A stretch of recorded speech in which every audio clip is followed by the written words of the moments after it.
Sauti ya mtoto mara nyingine haisikiki kwa kelele, bali hujificha kwenye ukimya. Ni ukimya unaobeba hofu, maswali na wakati mwingine maumivu yasiyoonekana. Siku ya kimataifa ya kukomesha adhabu ya viboko kwa watoto inaadhimishwa kila mwaka tarehe 30 Aprili, na ujumbe wake ni mmoja: nidhamu haihitaji maumivu. Kwa muda mrefu viboko vimechukuliwa kama njia ya kawaida ya kurekebisha tabia, lakini kadri uelewa unavyoongezeka ndivyo ukweli unavyojitokeza kwamba adhabu ya viboko inaweza kuacha athari za muda mrefu kwa mtoto. Na leo nimetembelea shirika la Jukwaa la Utu wa Mtoto CDF ili kupata uelewa juu ya siku ya kimataifa ya kukomesha adhabu ya viboko na kuelimisha jamii kuhusu malezi chanya na malezi yasiyo na ukatili. Na je, adhabu hii ni sahihi? Kupitia wataalamu hao, Lilian Kimath anatueleza kwa kina. Tumekuwa tukifanya kazi sana kwenye jamii yetu, hususan kwenye maeneo ambayo tumekuwa tukifanya kazi. Tumeona kwamba kuna changamoto nyingi sana na vilio vingi kulingana na tafiti mbalimbali ambazo tumekuwa tukizifanya, ambazo zimejikita hasa katika masuala ya watoto wengi kuacha shule. Lakini pia walimu wamekuwa wakichukua nafasi hii kuendelea kuwachapa watoto. Sasa imegeuka kuwa kama ni kitendo cha ukatili. Kuna wengine wanapoteza maisha, kuna wengine wanaacha shule, lakini kuna wengine ambao kiukweli wamekuwa wakikataa shule kwa sababu wanaona kwamba adhabu ambazo wanazipokea shuleni zimekuwa ni za kikatili sana, kwa hiyo zinakatisha hata ndoto zao za kuendelea kumaliza shule. Kwa hiyo kulingana na hizi tafiti ambazo zimetoka kwenye jamii na sauti za watoto, tukaona ni muhimu sana kuona ni kwa namna gani ambavyo sisi kama shirika kushirikiana na wadau wengine ili tuweze kuielezea jamii na kupambana vita kuhusiana na masuala kukataza viboko vilivyozidi shuleni. Hii siku ina maana kubwa sana kwetu, na tunatuma ujumbe, lakini vile vile kusikia changamoto ambazo zinawagusa watoto moja kwa moja, kwa sababu wao ndio ambao wanaadhibiwa wakiwa mashuleni. Kwa hiyo sauti zao ndio tunazozipa kipaumbele, kuona kwa namna gani jamii, walimu na watunga sera na watu wa sheria kwamba umuhimu wa kukomesha adhabu ya viboko vilivyopitiliza mashuleni, kwa sababu lakini pia wafahamu madhara ya hawa watoto. Tukiendelea kunyamazia jambo kimya, basi tunaendelea kuumiza vizazi vyetu vya kesho, kwa sababu watoto ndo kizazi chetu cha kesho, na hao ndo tunawategemea kuwa baadhi ya viongozi baadaye. Sasa tukiendelea kuwachapa kupitiliza mashuleni na wanasababisha hata wengine kuacha shule na vifo, basi tunaendelea kuona kwamba hii inaendelea kuwaumiza watoto kwa namna moja au nyingine. Kwa hiyo sisi kutumia siku hii inaendelea kuelimisha jamii kwa habari ya madhara yanayotokana na viboko vinavyopitiliza mashuleni. Kidunia mpaka sasa takribani watoto bilioni 1.3 bado wanapitia ukatili wa kimwili, ikiwemo ukatili wa viboko, lakini pia ukatili wa kisaikolojia. Lakini kwa upande wa kitaifa Tanzania, takribani 90% ya watoto bado wanaendelea kuripoti kwamba wanapitia ukatili wa viboko wakiwepo shuleni, lakini pia ukatili wa kisaikolojia ambao unatolewa na walimu na wazazi wao na walezi. Lakini changamoto pia imekuwepo ya kitakwimu ya kupata taarifa sahihi, kwa sababu hizi study ninazozimention hapa sio zote hazikufanyika kiujumla, ni kwa kitaifa kiujumla, ni baadhi ya maeneo. Na kwa upande wa Morogoro kuna study ambayo imefanyika inaonyesha takriban 75% ya watoto bado wanaendelea kupitia ukatili wa kimwili, ikiwemo kupigwa na wazazi, lakini pia na walimu wao mashuleni. Sisi kama taasisi tumefanya juhudi mbalimbali za kupinga ukatili, ikiwemo adhabu ya viboko mashuleni. Sisi tumekuwa na programu mbalimbali ambazo ziko katika ngazi ya shule, ambazo zimelenga kuhakikisha kwamba walimu wanaelewa adhabu ya viboko mashuleni ina effect gani kwa mtoto, lakini pia watoto namna gani wanaweza kuripoti wakifanyiwa ukatili uliopitiliza, lakini pia ni kwa namna gani wale watekelezaji katika ngazi ya halmashauri wanasimamia utekelezaji wa ule mwongozo, sababu kuna mwongozo ambao kama nchi umeweka, ambao ni ulitolewa mwaka 2002, ambao umeelekeza namna gani viboko vinatakiwa vitolewe mashuleni, ambapo kiukweli mpaka sasa imekuwa ni changamoto. Tunaona watu wanapigwa zaidi ya vile viboko ambavyo vimeelekezwa, ambavyo ni 4. Lakini pia siku hizi kuna kitu kinaitwa kolabo, nadhani wengi tumekisikia, ambapo unakuta mtoto anapigwa na mwalimu zaidi ya mmoja. Yaani unakuta mtoto anakaa hapo na walimu wanasubiri kama foleni kumpiga mtoto huyo mmoja. Kwa hiyo hizi taarifa sio zangu, lakini hizi zimeonekana katika mikoa mbalimbali. Kuna mkoa wa Pwani, Shinyanga, watoto wameonekana wakifanywa ukatili wa namna hii, ambapo wanafanywa kolabo wanaita shuleni. Tumefanya juhudi mbalimbali ikiwemo kutoa tunasema joint statement ambapo kwenye vyombo vya habari, ikiwemo kutokana na matukio yanayotokana na adhabu ya viboko shuleni. Kama kuna tukio la juzi hapa lilitokea ambapo mtoto alipigwa sana huko Mwanza Simiyu, ndani wote tunalifahamu, ambapo mtoto alipigwa mpaka akaelekea kufa, mpaka akafa. Kwa hiyo sisi kama mashirika tulikuja kwa pamoja tukatoa msimamo wetu kama mashirika ni nini tufanyike. Lakini bado naendelea kusisitiza kwamba adhabu ya viboko shuleni tunaomba iondolewe kabisa, lakini kama kuondolewa inashindikanika, basi tunaomba wahusika ikiwemo serikali, walimu, kuhakikisha kwamba ule muongozo unafuatwa jinsi ulivyowekwa, kwamba mtoto asichape viboko zaidi ya 4, lakini pia uangalie ukubwa wa kosa, umri, lakini pia hali ya kiafya huyo mtoto, kwa sababu unakuta unaweza kumpiga mtoto hata kama ni viboko 4, kumbe ana matatizo ya kiafya. Kwa hiyo muongozo uko uko clear, uko umenyooka. Kwa hiyo naamini ukitekelezwa adhabu ya viboko itapungua, lakini pia ukitekelezwa kutakuwa kuna uongezaji wa watoto kuwepo shuleni, kwa sababu sasa hivi sisi kama CDF tumepata kesi mbalimbali katika maeneo ambayo tumefanya kazi, ikiwemo Dodoma. Kuna baadhi ya watoto huwa wanadondoka shuleni kutokana na kuzidi kwa adhabu ya viboko. Kwa hiyo muongozo kutekelezwa inamaanisha watoto wetu watakaa mashuleni, lakini pia watapata haki yao ya msingi ya elimu, ya kuweza kumaliza shule ya msingi, lakini pia kuendelea sekondari na hatua za juu zaidi. Kwa upande wa sheria, je, hii ina maana gani haswa? Vipi kwa mataifa mengine? Sheria hizi zipo na upi haswa ni mbadala wa adhabu ya viboko? Na matukio yaliyoripotiwa na tunayokutana kwenye kazi zetu, tumeona yameathiri zaidi kwenye kisaikolojia na kiakili, ambayo imeathiri watoto wengine wanashindwa kuhudhuria shule kwa hofu.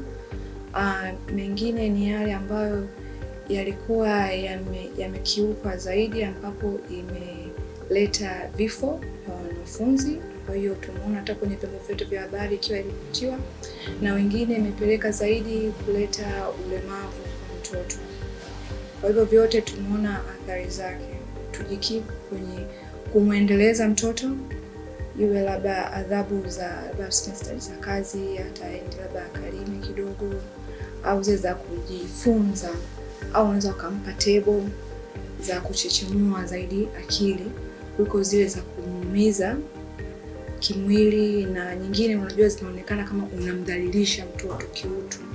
Na sheria nyingi hata za kimataifa zinapinga hizi adhabu, kwa sababu mtoto tunatakiwa tulinde utu wa mtoto. Kuna jitihada nyingi zimefanywa kuanzia ngazi za kimataifa, za kikanda, na tunakuja hapa Tanzania. Ukija ukaangalia kwenye ngazi za kimataifa, unakuta tumejikita sana kulinda utu wa mtoto na kumlinda kutoka na hizo adhabu kama nilivyosema mwanzo za kuathiri mwili, kuathiri saikolojia, na nyingi zimeweka sana kuandaa mazingira salama ya mtoto. Ukija hizo za kimataifa, ukija kwenye ya kikanda, imeendeleza zaidi kwamba malezi bora. Kwa hiyo kwenye malezi bora sio tu kumchapa mtoto, tuangalie mzazi naye akae kwenye nafasi yake. Sasa ndio ukija kwa Tanzania ndio tunaanza kuangalia kuanzia kwenye katiba yetu ya mwaka 77, ambayo katiba yetu inaelezea wazi kabisa kwamba haki za binadamu pale. Mtoto anatakiwa binadamu anatakiwa heshimiwe, yuko huru, alindwe na kimwili. Hasa hatuwezi kusema mtoto sio binadamu. Mtoto ni binadamu. Kwa hiyo zile haki nazo zinatakiwa zilindwe. Na vile vile ukienda zaidi kwenye sheria ya mtoto, hususan kwenye kifungu cha 13, adhabu zile za kuathiri, zile za kikatili, yaani kitu chochote ambacho cha ukatili dhidi ya mtoto vimekatazwa. Kwa hiyo bado tunaendelea kumlinda mtoto.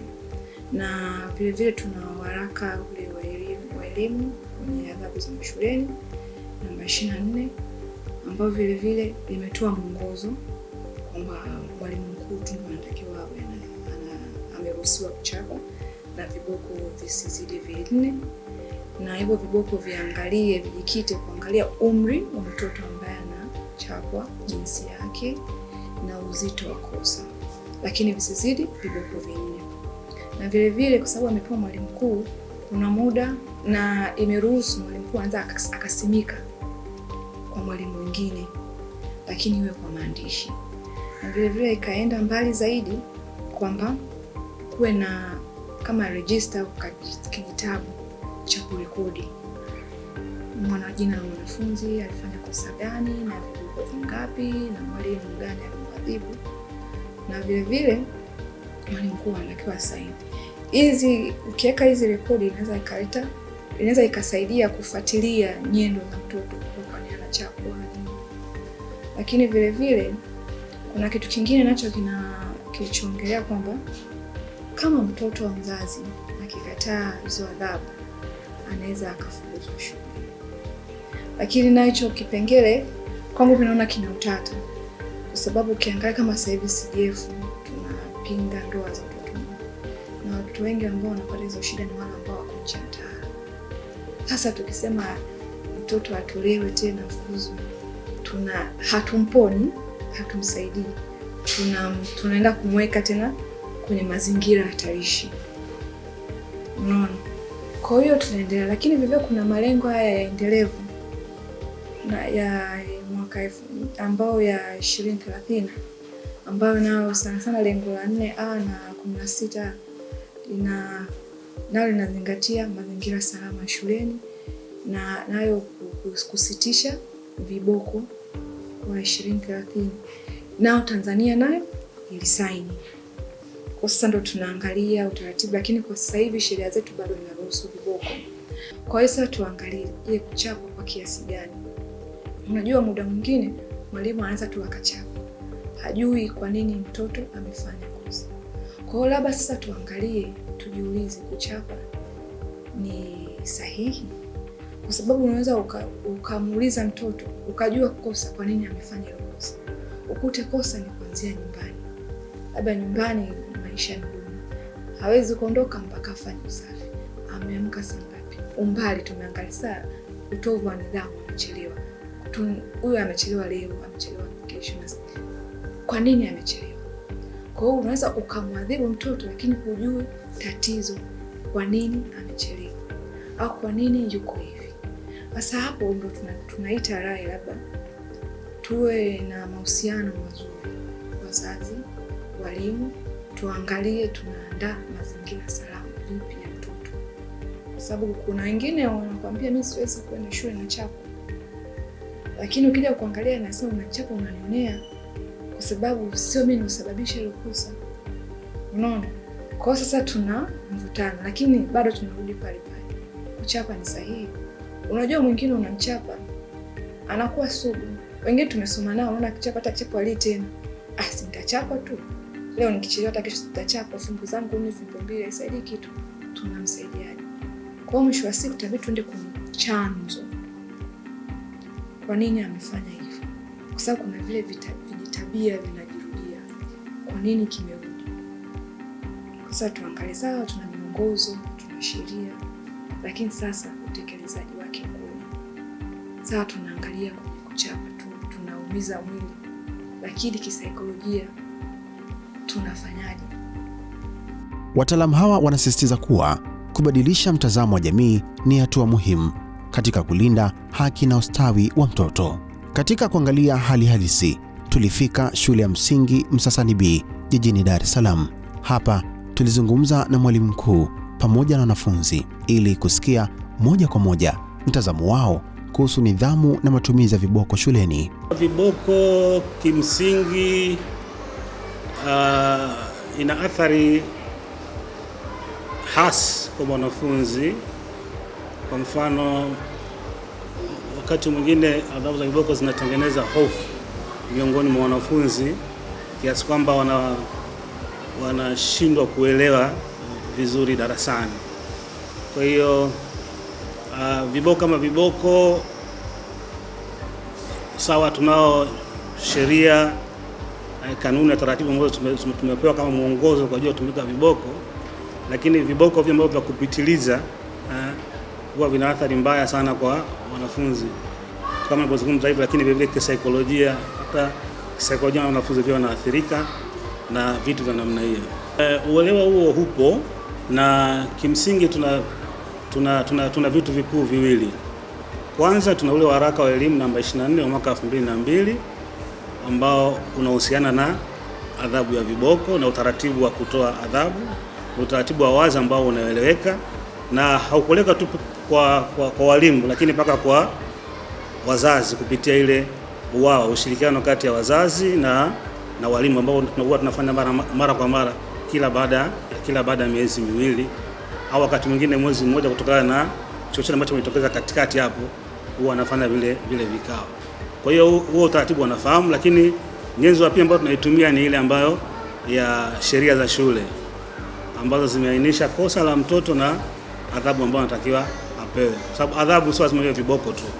Sipo adhabu mbadala. Mtu anaweza akafanya kosa fulani akapewa adhabu, kwa mfano akaambiwa atoke nje afanye usafi au amwagilie bustani kwenye maua na kadhalika na kadhalika. Kwa hiyo kama mtoto atafanya kosa ambalo ni lililopitiza kubwa zaidi, ambalo kimsingi linavunja maadili ya Kitanzania, then adhabu ile ambayo ya viboko inatumika, lakini kwa taratibu ambazo zimewekwa. Kwa mfano, viboko wanatakiwa visizidi viboko 4 sawa na ule utaratibu, lakini lazima uwe na kuandikishwa na mtu ambaye ameidhinishwa kwa ajili ya kutoa hiyo adhabu ya viboko. Lengo na madhumuni kuhakikisha kwamba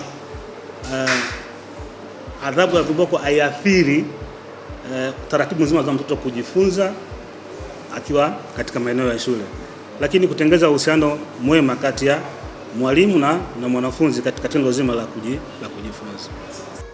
Kwanza mimi ninapoadhibiwa kwa kiboko, kwanza najisikia maumivu. Hamna mtu anapenda kupewa adhabu, lakini unapewa adhabu ili kujenge. Kwa unapofanya kosa ni haki yako kupewa adhabu. Kama kutakuwa na mbadala wa adhabu pia ni sawa, kulingana na kosa alilofanya mtoto. Adhabu ya viboko shuleni au nyumbani isizidi sana, kwa sababu isizidi sana, yani unatoa viboko 2 au 3, visizidi 5. Visizidi 5, vipungue 5, vile 3 au 2, au usitupe adhabu tu ya viboko kila siku. Unaweza ukatupa adhabu ya kusafisha kusafisha vyoo au kusafisha bustani za mboga. Kwa baadhi ya wanafunzi, mazingira yenye utulivu na maelekezo mazuri huwapa nafasi ya kujifunza kwa uhuru zaidi, lakini pia kuna simulizi zinazoonyesha kuwa hofu bado ipo pale nidhamu inapohusishwa na ukali. Wataalamu wanaeleza kuwa nidhamu chanya si udhaifu, ni mbinu inayojenga uelewa, heshima na wajibikaji kwa mtoto. Kupitia mawasiliano, mwongozo sahihi na uvumilivu, mtoto anaweza kujifunza bila kuumizwa. Ningependa kutoa rai kwa mtoto. Wewe kama mtoto, tekeleza majukumu yako ya kisheria, ikiwemo kuheshimu wazazi na watu wanaokuzunguka, lakini pia kufanya majukumu madogo ikiwemo kazi ndogo ambazo mzazi anakupa au mwalimu.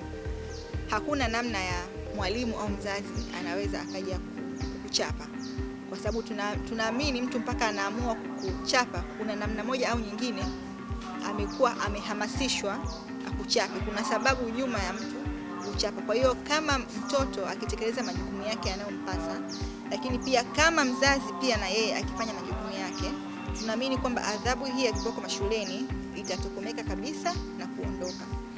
Lakini pia nikisema kwa upande wa mzazi au mwalimu, inamaanisha kwamba inabidi afuate ule mwongozo ambao sasa hivi imekuwa ni changamoto ya walimu au tuseme walimu kiujumla wanashindwa kupata huo mwongozo. Kwanza kabisa tungeomba huo mwongozo ufutwe, kwa sababu tumeona kesi mbalimbali zinazoendelea ambazo watoto wengi wanakufa, watoto wengi wanapata mpaka ulemavu, wengine wanaacha shule na wengine wamepata hata vilema vya maisha. Kwa hiyo kiupande wangu na kiupande wa sisi kama mashirika ya serikali, tunaomba mwongozo utolewe kabisa, kwa sababu kuna wenzetu wameweza, nchi jirani zimeweza. Sitoa mfano nchi ya Kenya, nchi ya South Sudan wameweza kuondoa kabisa adhabu ya viboko mashuleni. Lakini pia sisi kama taifa tumesaini mkataba mbalimbali ambayo inalenga kumlinda mtoto dhidi ya ukatili, ikiwemo adhabu ya viboko. Moja ya mkataba ambao tumesaini ni UNCRC, lakini pia tumesaini mkataba wa African Charter on the Rights and the Welfare of the Child, ambao yote inalenga kumlinda mtoto. Kwa hiyo kutokana na muktadha huo, sisi kama taifa tuna jukumu la kumlinda mtoto kutoka kwa niseme adhabu ya viboko. Kwa hiyo tukitekeleza au tukiondoa hiyo mwongozo na kupinga kabisa adhabu ya viboko shuleni, hiyo inawezekana. Lakini pia kama taifa tunaona kwamba ni ngumu kuondoa kabisa adhabu ya viboko shuleni, tunatoa rai kwa serikali kuhakikisha kwamba walimu wanapata elimu ya kutosha namna gani wanaweza kutoa adhabu ya viboko shuleni, ikiwemo kufuata mwongozo ambao uliopo, sababu tunaamini ule mwongozo ukifuatwa adhabu ya viboko itapungua. Kila mtoto ana haki ya kukua katika mazingira salama, mazingira yanayomjenga na si kumvunja. Katika siku hii ya kimataifa, tunakumbushwa kuwa mabadiliko yanaanza na sisi. Tuchague kulea kwa kuelekeza, si kuumiza, kwa sababu mtoto salama leo ni taifa imara kesho.